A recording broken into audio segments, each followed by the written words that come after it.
Channel को हमारा एक प्रयास है कि हम उसको अधिक से अधिक उपयोगी बनाएं। हमारा ये प्रयास बिल्कुल नहीं है कि हम लोगों को दिखाने और मतलब इधर उधर की बातों से आप अपने चैनल को लोकप्रिय बनाएं।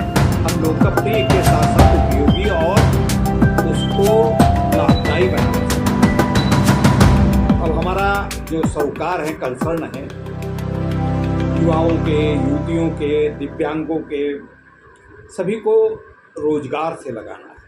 वो बेकार न रहे, वो व्यर्थ में किसी अनावश्यक रूप से अपना जीवन यूं ही निराशा में न व्यतीत करें। उसके लिए तैयारियां करें। बहुत सारी परीक्षाओं की प्रतियोगिताएं निकलती हैं, कंपटीशन की, नौकरी की प्रतियोगिता परीक्षाएं होती हैं।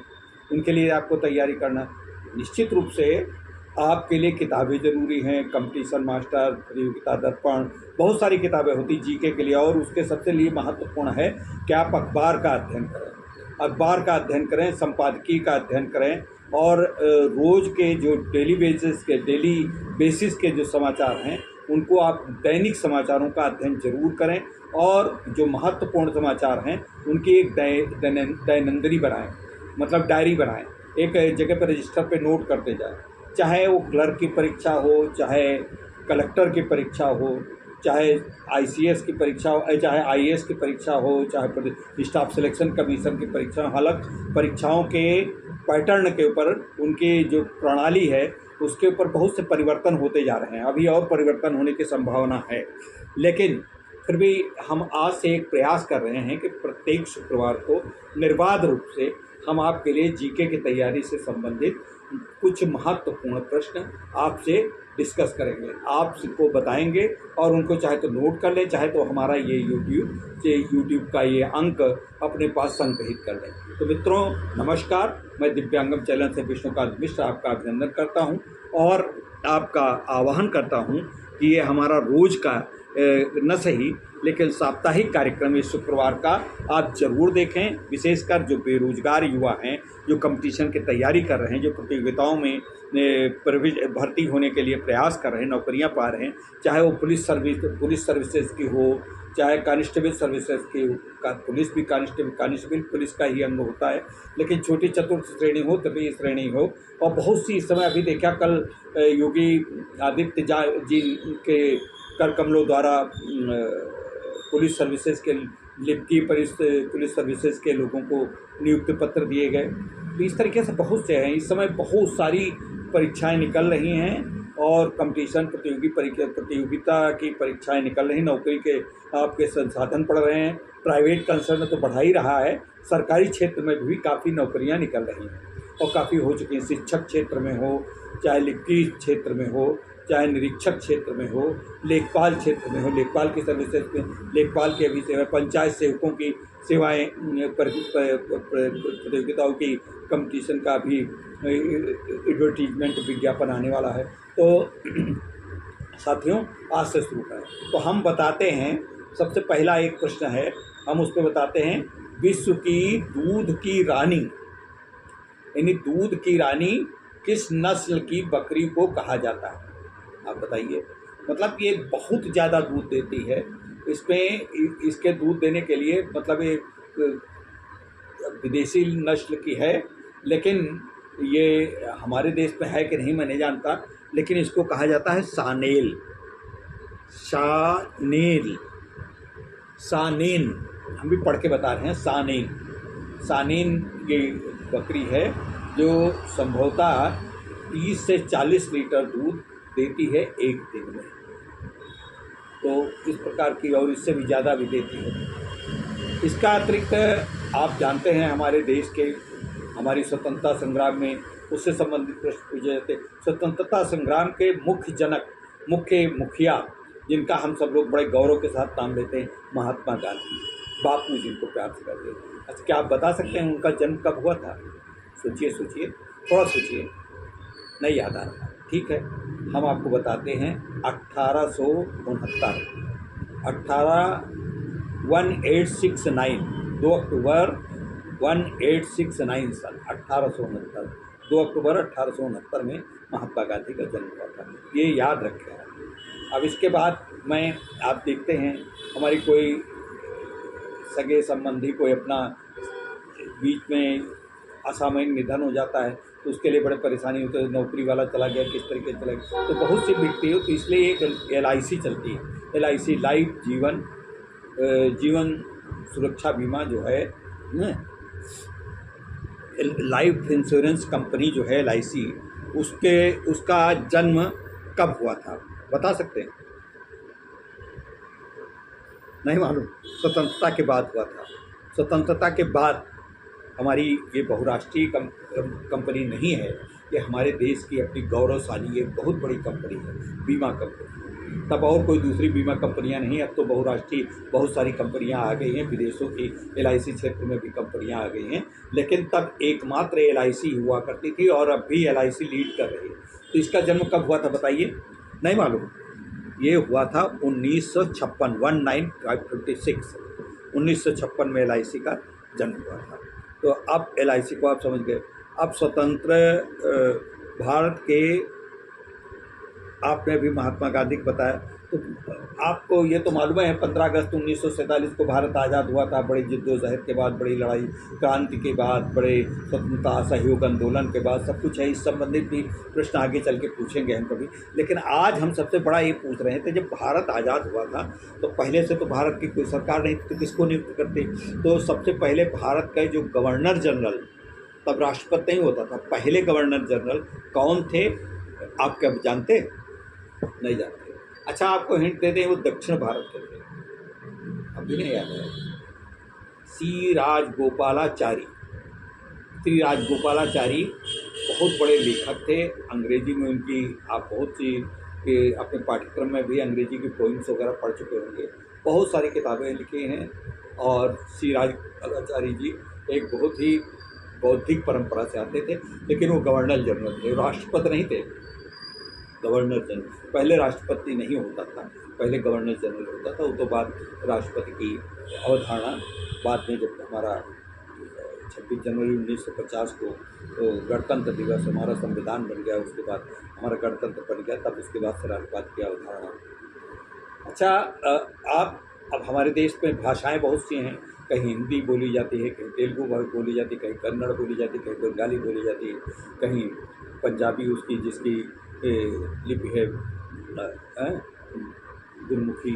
तो इस प्रकार से इन भाषाओं के आप बता सकते हैं तेलुगु किस राज्य की राजभाषा है? बताइए, तेलुगु किस राज्य की राजभाषा? तेलुगु दक्षिण के एक राज्य की राजभाषा है। किस राज्य की? आंध्र प्रदेश। आंध्र प्रदेश की राजभाषा है और आंध्र प्रदेश का राजभाषा। अच्छा, अब कुछ जो मैं विज्ञान से संबंधित कुछ मैं बात कर रहा हूँ।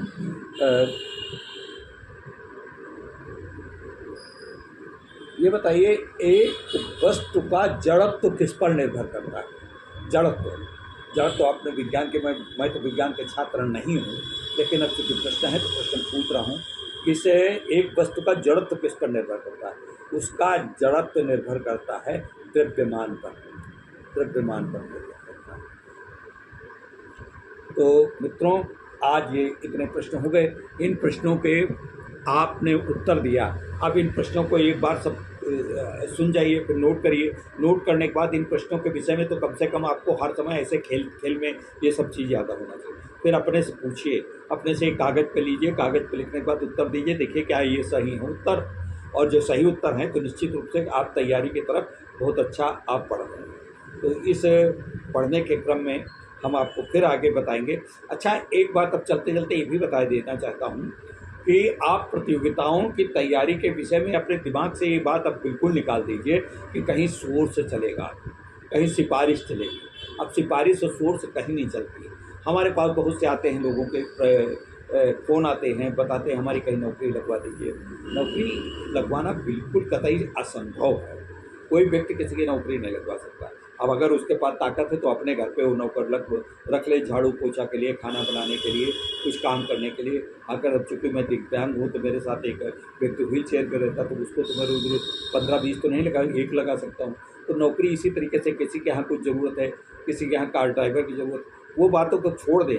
अदरवाइज़ कोई भी व्यक्ति अब इस पोजीशन में नहीं है कि वो आपको नौकरी दिलवा सके, नौकरी लगवा सके।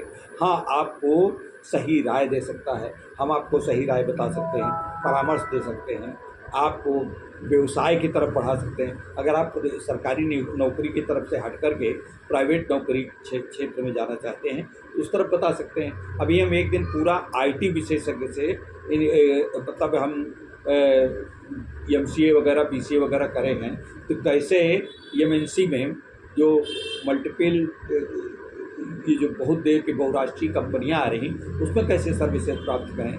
हमारे देश की भी बड़ी बड़ी कंपनियां हैं, उसमें भी आप प्राप्त कर सकते हैं। लेकिन जो बहुराष्ट्रीय कंपनियां दूसरे देशों से आ रही हैं, तो उन कंपनियों में आप कैसे प्राप्त करें। हमारे देश की बताइए कितने बड़े बड़े सॉफ्टवेयर कंपनियां हैं, सब कुछ है, उनमें आप काम कर सकते करते हैं। बहुत से लोग मतलब 20-20, 25-25 लाख रुपए सालाना कमा रहे हैं, 6-6 लाख। भाई 5-6 लाख से तो शुरुआत होती ही है एक साल के अंदर। इतना कमा लें तो कोई बड़ी बात नहीं है। अब समस्या ये है कि हम लोगों की आदत है कि सरकारी नौकरी पहले मिले। अब सरकारी नौकरी के लिए आपको तैयारी करनी पड़ेगी, प्रतियोगिताएं करनी पड़ेगी। अब जैसे आईसीएस, आईपीएस, ये क्लास 1 की जो एलाइड सर्विसेज हैं, यूपीएससी से जो होती हैं, उनके लिए तो आपको बहुत तैयारी करनी पड़ती है। लेकिन अभी ऐसा नहीं है कि आप तैयारी आप इसको असंभव मान लें, ये भी संभव है। बहुत से लोग हैं, एक देखिए सब्जी विक्रेता का लड़का दिन में सब्जी बेचता था, रात में पढ़ाई करता था और वो आईएएस हो गया है। एक महिला 2 बच्चों की माँ है, वो घर पे गृहिणी थी, उसने घर पे मतलब सब सासू उसका आईएएस में सिलेक्शन हो गया, 125 नंबर पे उसका नाम आया। तो इस प्रकार से बहुत से ऐसा कुछ असंभव नहीं है। अगर आप मेहनत करें, दृढ़तापूर्वक अगर कोई तैयारी करने के लिए प्रयत्न करें, तो आपको नौकरी मिल सकती है। और नौकरी मिलना कोई कठिन काम अब नहीं है, बहुत सारी नौकरियाँ हैं। और नौकरी एक बात और आपको बता दें, अगर आपकी प्रतिभा उतनी ऊंची नहीं है तो प्रतिभा की सबकी ज़रूरत पड़ती है, लेकिन फिर दूसरे क्षेत्र में जाइए। लेकिन जिस क्षेत्र को चुनिए उसी क्षेत्र की फिर तैयारी करिए।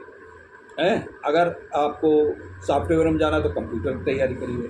अगर किसी टेक्निकल क्षेत्र में, इलेक्ट्रॉनिक मैकेनिकल क्षेत्र में जाना, पॉलिटेक्निक से उसको जाना, तो उसमें उस क्षेत्र की जेई, एई और इंजीनियरिंग सर्विसेज के लिए तैयारी करिए।